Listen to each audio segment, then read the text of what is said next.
saudara-saudara, selamat bertemu di dalam Tuhan kita Yesus Kristus. Bulan yang lalu, Bapak Ibu, cucu saya Abraham itu naik kelas, ya, karena dapat angka yang bagus gitu. Lalu omanya ingin beri hadiah mentahnya aja, ya. Jadi handphone omanya dikasihlah kepada Abraham. Lalu omanya bilang, B, kamu tulis sendiri aja jumlah uangnya berapa di situ. Kebetulan ada aplikasi salah satu bank, saudara-saudara. Lalu AB, cucu saya mulai masukkan angka, saudara, dan keluarlah angka 1 juta rupiah. Omanya bilang, B, ini terlalu sedikit, B, kurang banyak, tambahin nolnya, B. Ya, saudara-saudara, Bapak Ibu Saudara yang dikasih Tuhan, kalau pagi hari ini lalu Tuhan datang di rumah saudara masing-masing dan dia bawa ATM dan berkata kepada saudara, anak-anakku, isi aja seturut yang kamu mau. Kira-kira apa yang kita lakukan, saudara? Ya, mungkin saudara-saudara, surga ngalami ras karena akan kita masukkan jumlah sebanyak yang kita mau, saudara. Tapi mari dengar apa kata cucu saya Abraham. Dia bilang sama omanya, Oma, kalau ditambahin 0 itu kebanyakan, Oma.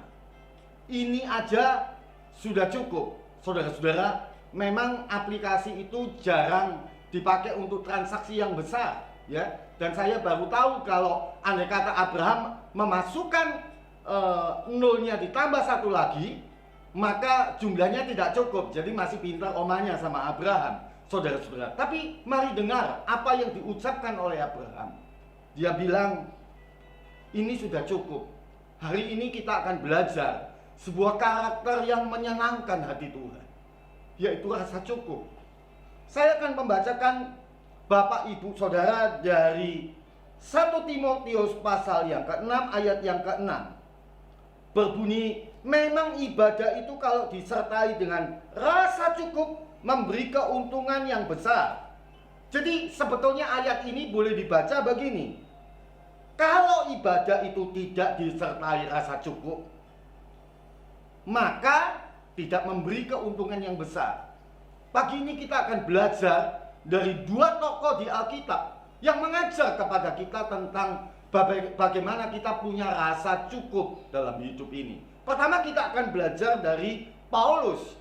Paulus mengajak kita, Bapak Ibu Saudara, dia berkata begini di Filipi 4 ayat 12. Aku tahu apa itu kekurangan dan aku tahu apa itu kelimpahan. Segala perkara dapat kutanggung di dalam Dia yang memberikan kekuatan padaku. Bapak Ibu Saudara, kenapa Paulus mengatakan bahwa dia tahu apa itu kekurangan, apa itu kelimpahan? Karena Paulus punya rasa cukup. Hidup kita di dunia ini, ya saudara-saudara, bukan, Tuhan tidak pernah berjanji hidup kita itu mulus, semua baik, semua enak, tidak pernah sakit, bisnis kita selalu untung, tidak ada jalan yang menurun. Enggak, saudara. Tuhan tidak pernah berjanji begitu, ya saudara-saudara. Tuhan tidak pernah berjanji bahwa hidup kita itu seperti mulus di jalan tol. Tapi Tuhan berjanji begini, kalau kita punya rasa cukup, maka apapun yang tidak enak yang terjadi dalam hidup kita, kita bisa menanggungnya. Kenapa, saudara? Karena Dia yang tadi ayat itu berkata, memberikan kekuatan kepada kita untuk menanggungnya. Saudara-saudara, bahkan Paulus berkata, ya saudara-saudara, hidup kita di bumi itu sebetulnya terdiri dari B2, ya, bukan babi kecap atau babi iga, tapi B2 itu artinya bunga dan batu. Apa itu bunga, Pak? Apa itu batu? Saya akan bacakan kepada saudara dari Kisah 14 ayat yang ke-11. Saya akan bacakan bagi Bapak Ibu sekalian. Haleluya. Semua berkata haleluya. Oh, haleluya.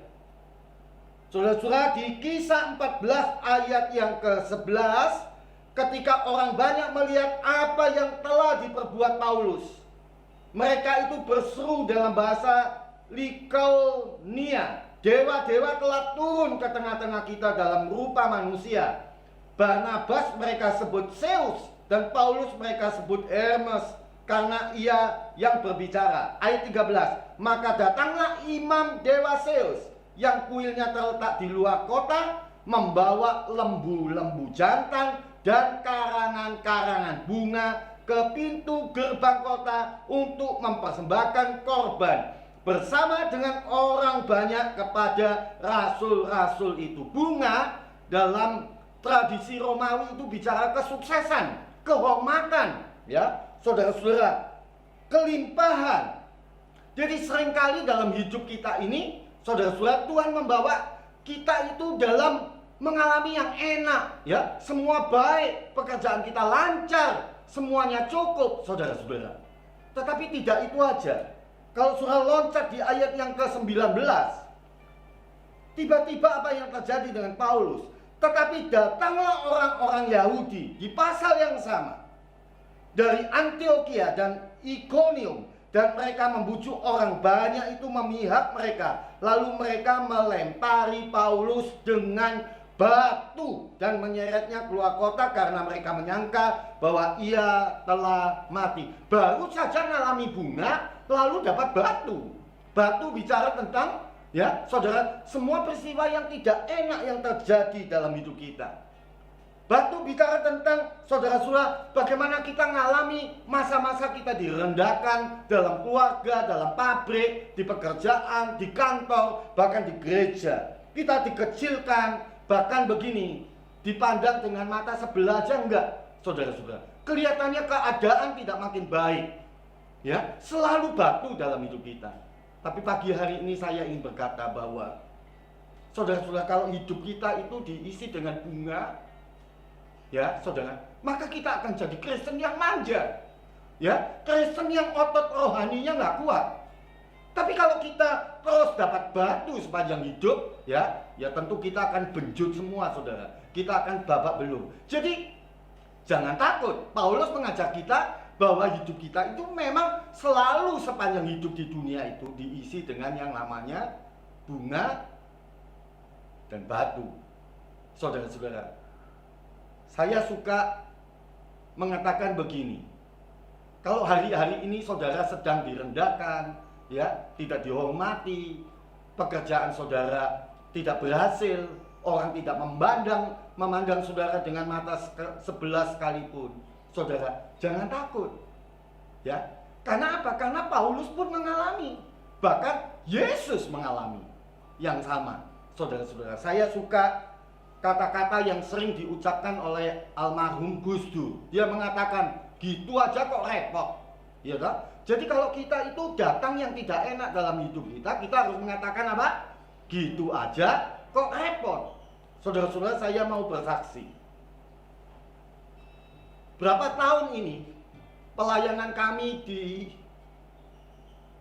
SD gratis berita hidup itu sepertinya dapat bunga terus, saudara. Nanti kita akan lihat di layar LCD kita, ya, bahwa sering anak-anak kami itu dapat juara, dapat piala, saudara-saudara.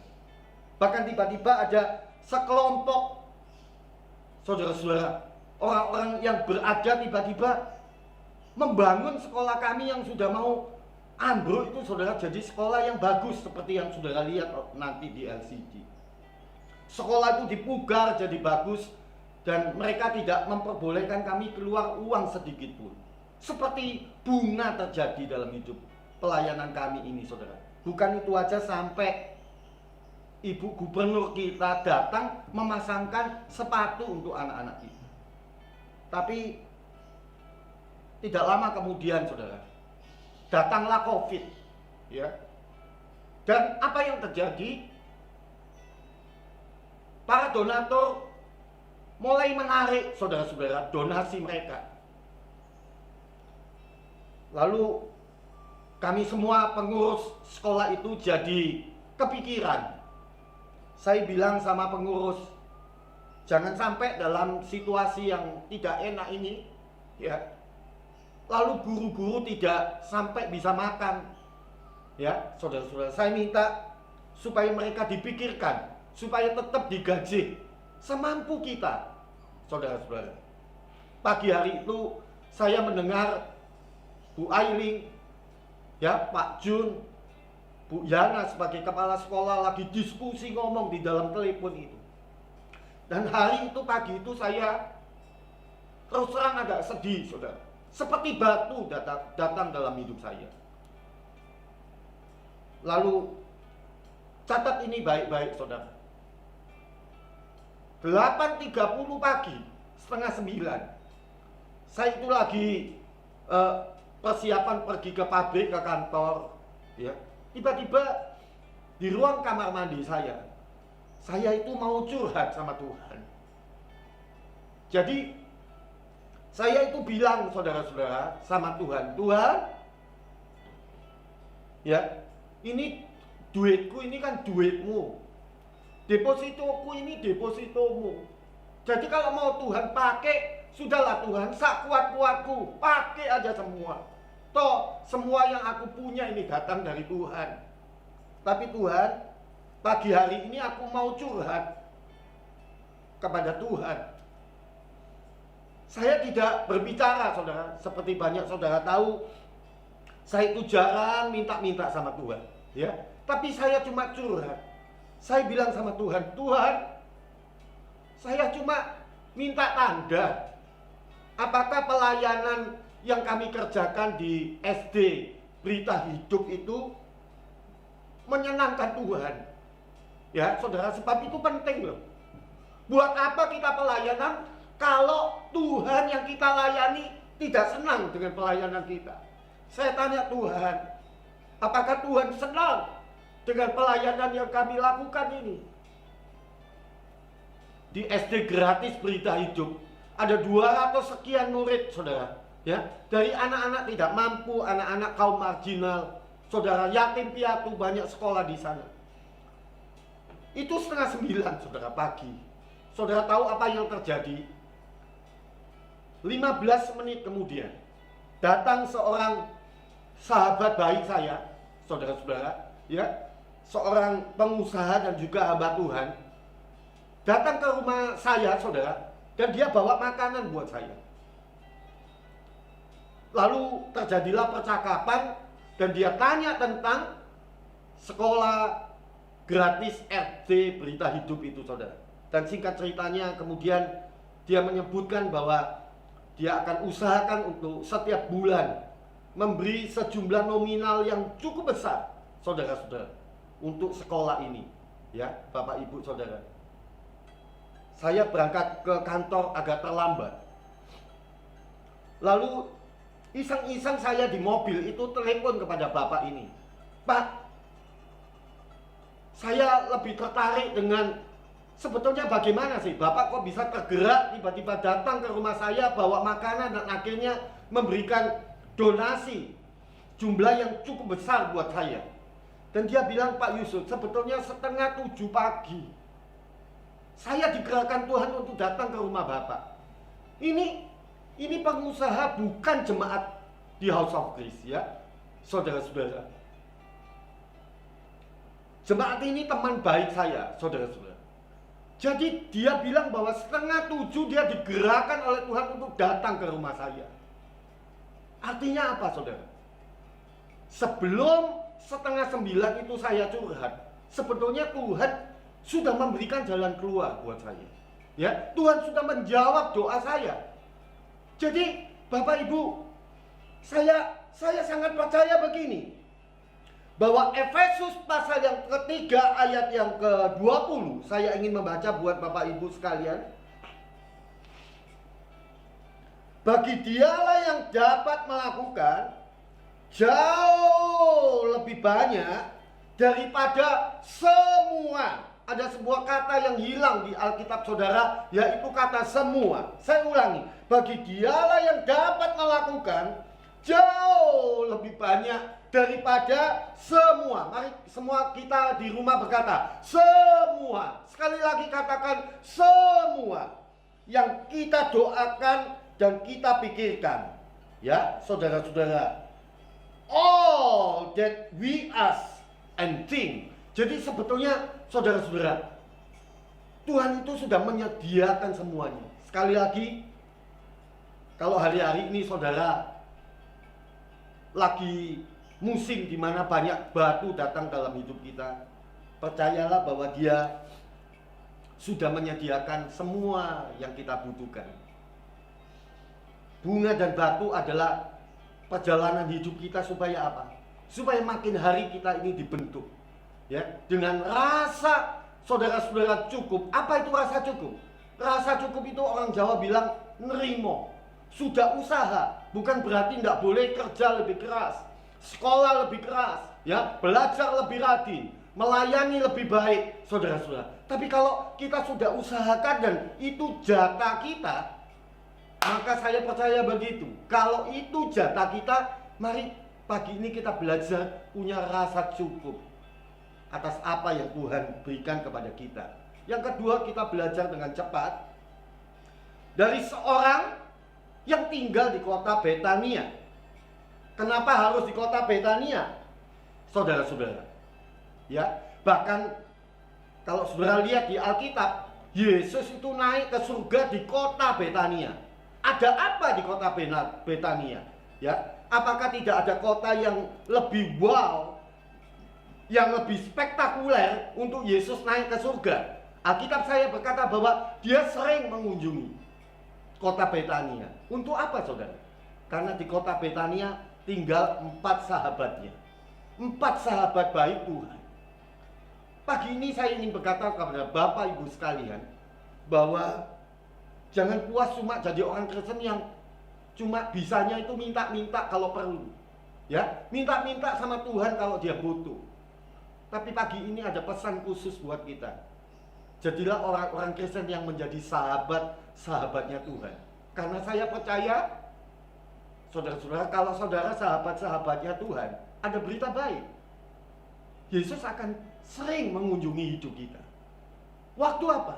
Waktu kita susah, Dia ada. Waktu kita terpepet ke pojok, ya, sepertinya semua jalan buntu, Dia datang. Waktu kita sakit, Dia datang menyembuhkan kita. Sekali lagi, jangan puas, saudara-saudara, karena kita jadi orang Kristen yang suka minta-minta. Jadilah sahabat-sahabatnya Tuhan. Jadi sebetulnya Yesus datang sering ke Betania, bukan tertarik dengan kotanya, tetapi di sana tinggal 4 sahabatnya. Ya, yang 3 mungkin saudara sudah sering tahu, yaitu Marta, Maria, dan Lazarus. Tapi pagi ini saya mau cerita tentang sahabat Yesus yang keempat yang tinggal di Betania. Dia namanya adalah Simon Sikusta. Jadi julukannya itu tidak enak, saudara, ya. Bukan Simon si kaya, bukan Simon si hebat, tapi Simon Sikusta, saudara-saudara. Dan Matius pasal yang ke-26 ayat yang ke-61 berkata bahwa hari itu Simon membuat sebuah perjamuan. Simon, saudara-saudara, mengadakan sebuah perjamuan, mengundang Yesus datang ke rumahnya. Jadi Simon, saudara-saudara, jadi tuan rumah, seperti biston, seperti ucapan syukur. Dan mari saya ceritakan kenapa Simon kok membuat yang namanya ucapan syukur di rumahnya. Kenapa Simon kok buat biston di rumahnya, saudara-saudara? Ya, biasanya kalau kita mengalami pertolongan Tuhan yang besar, ya, kita habis mestinya mati disembuhkan, ya, saudara, kita mengalami terobosan keuangan yang hebat, biasanya kita suka buat ucapan syukur di rumah kita. Kita undang pendeta kita, ya, saudara-saudara kita untuk datang merayakan bersama-sama. Tapi mari pagi hari ini saya ceritakan, sebetulnya Simon ini sedang membuat perjamuan makan bagi Yesus, bukan untuk dirinya. Tapi dia ingin membuat ucapan syukur di rumahnya. Untuk siapa? Untuk Lazarus yang baru dibangkitkan dari kematian. Aneh ya, saudara. Kenapa? Karena Simon punya rasa cukup dalam dirinya. Bapak, Ibu, saudara-saudara yang dikasihi Tuhan, seringkali kita itu kalau ada teman kita di pabrik, saudara seiman kita di gereja, ya, di kantor, yang dapat mujizat besar, pertolongan yang besar, kita itu biasanya tidak ikut bahagia. Apalagi merayakan ucapan syukur di rumah kita, ya. Biasanya saudara kita nggak ikut bahagia. Bahkan ada yang jahat saudara. Kalau ngelihat orang lain, saudara seiman di gereja, di kantor, di pabrik tempat kita bekerja, diangkat posisinya lebih tinggi, diberkati lebih banyak, kita itu biasanya siri saudara. Kita itu biasanya iri, ya. Tiba-tiba ada pikiran jahat muncul saudara. Loh ya toh, hidup gak bener kok bisa diberkati. Kita mulai saudara mengatakan, wah ini pasti korupsi, ini pasti tidak jujur, kita tidak bisa bahagia. Mari pada pagi hari ini saudara-saudara, kalau kita punya perasaan yang cukup dengan hidup ini, kita bisa melihat orang lain diberkati lebih dari kita, ya, ngalami mujizat lebih besar dari kita. Saudara-saudara, saya gampang aja kok hidup ini. Saya ingin berkata begini, saudara-saudara, bahwa ya, kalau kita melihat ada orang lain yang diberkati, dipakai Tuhan, lebih hebat dari kita, ya saudara-saudara, pasti itu ada sebab-sebabnya.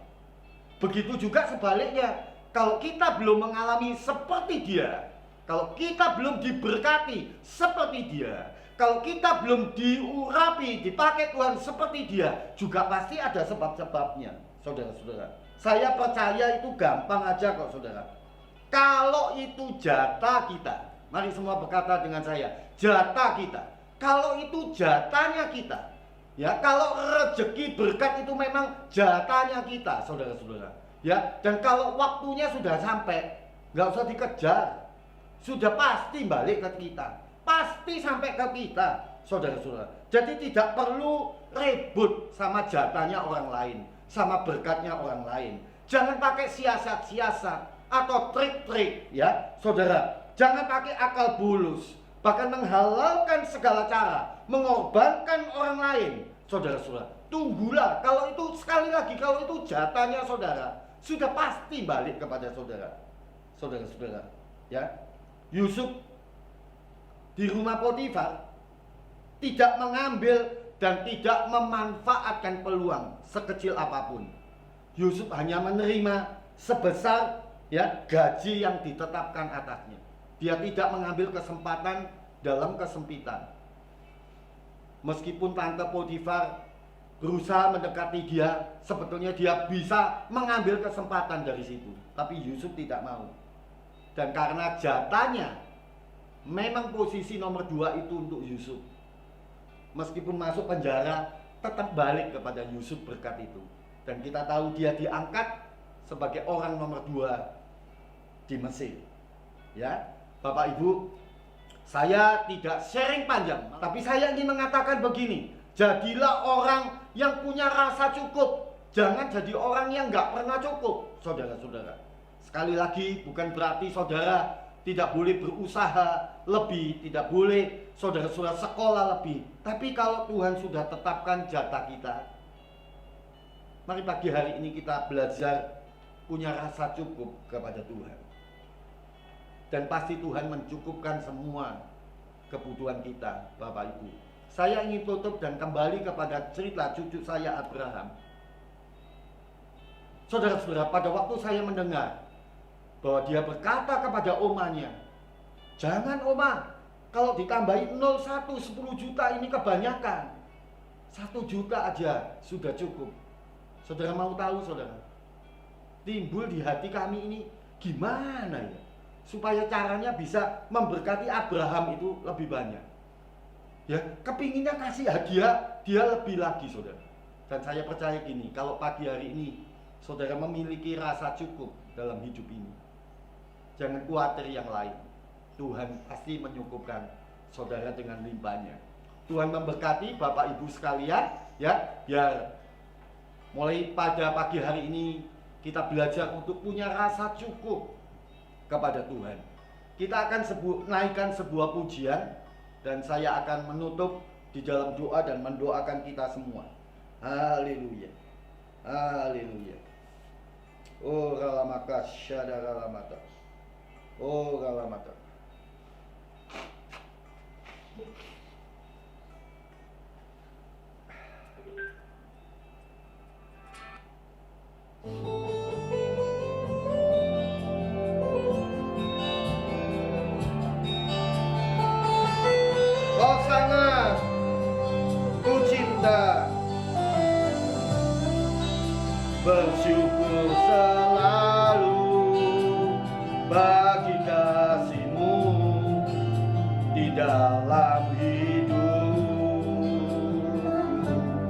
takkan ku ragu, takkan ku ragu atas rencanamu untuk masa depanku.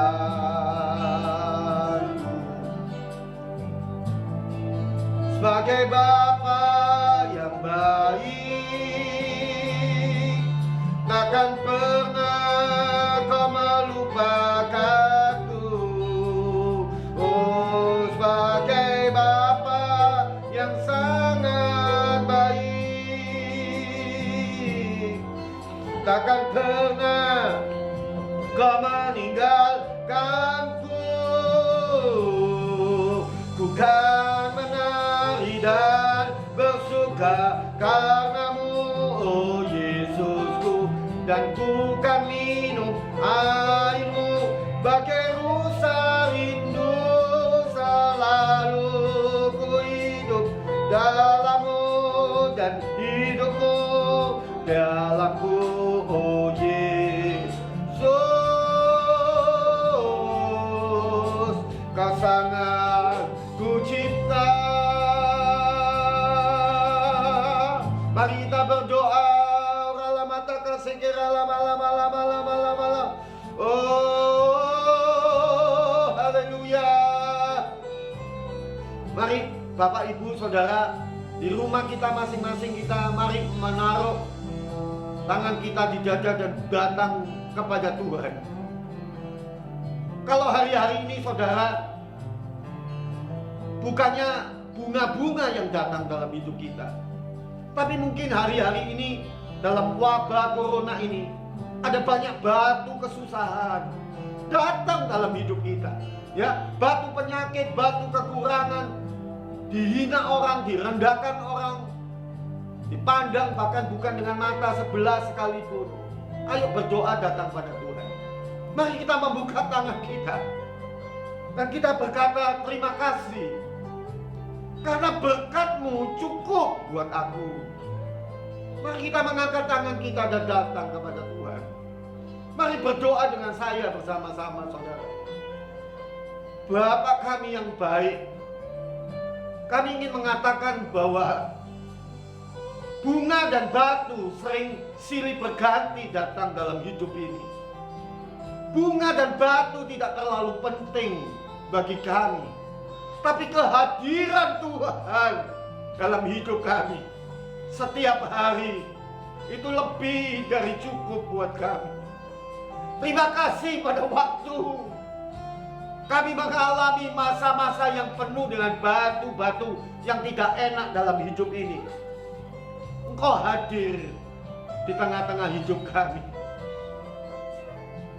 Kami tahu bahwa hidup ini cuma sementara di bumi. Kami tahu bahwa bunga dan batu hanyalah alat Tuhan untuk membentuk kami makin hari makin serupa dengan gambar-Mu. Terima kasih Bapa yang baik, Bapa yang tidak pernah meninggalkan kami semua anak-anak-Mu. Terima kasih. Kalau ada yang sakit Bapak Ibu, saya berdoa supaya pada pagi hari ini kesembuhan terjadi dalam hidup saudara. Kalau ada yang susah, Tuhan datang membawa penghiburan. Terima kasih. Ajar kami seperti Paulus. Ajar kami juga jadi seperti Simon si Kusta. Terima kasih. Tuhan yang baik, Tuhan yang luar biasa. Mari kita tutup di dalam doa dan kita bersyukur atas berkat firman Tuhan pada pagi hari ini. Oh haleluya. Naikkan lagu ini bersama-sama sekali lagi Bapak Ibu. Oh haleluya. Sebagai Bapa yang baik, sebagai Bapa yang baik, takkan pernah Kau melupakanku. Sebagai Bapa yang sangat baik, oh takkan pernah Kau meninggalkanku.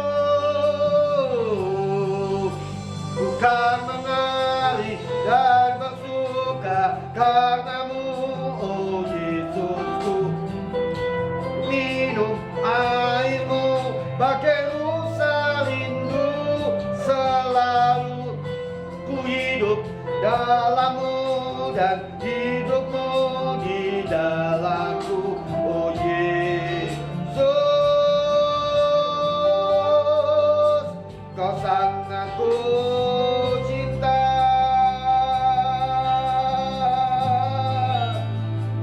Oh, terima kasih, terima kasih. Terima kasih Tuhan. Terima kasih Tuhan. Terima kasih.